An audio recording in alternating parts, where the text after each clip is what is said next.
Actually আমরা যখন কোনো অসহনীয় অবস্থার মধ্যে থাকি, তখন মনে হয় কি শুধুমাত্র এই দুনিয়ায়, এই প্ল্যানেটে একমাত্র আমিই আছি যার সাথে এই চরম ব্যাপারটা ঘটলো। তা নয়, প্রতিদিনই কারুর না কারুর সাথে একই জিনিস ঘটে, সেগুলো হয়তো আমাদের নলেজে থাকে না।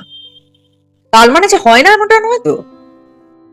যখন এই যন্ত্রণাদায়ক পরিস্থিতি সম্পর্কে ভাববেন, তখন এটা ভাববেন না যে আমার সাথে কেন এমনটা হলো, আমিই কেন। তখন নিজেকে বলবেন, এই দুনিয়ায় থাকা কোটি কোটি মানুষের মধ্যে যাদের সাথে এমনটা হয়, এমনটা হয়েছে, তাদের মধ্যে আমিও একজন যার সঙ্গে এটা হয়েছে। আমি একা নই।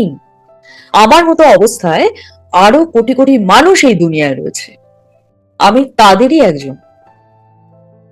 এবার সেই মানুষগুলোর ভেতরে অনেকেই এই অবস্থা কাটিয়ে উঠেছে, আমিও উঠবো। বলে দেখুন, যে দুঃখ, যে যন্ত্রণা, যে কষ্ট, যে সাংঘাতিক পরিস্থিতিতে নিজের দম বন্ধ হয়ে আসছে বলে মনে হচ্ছিল না, অনেক হালকা লাগবে।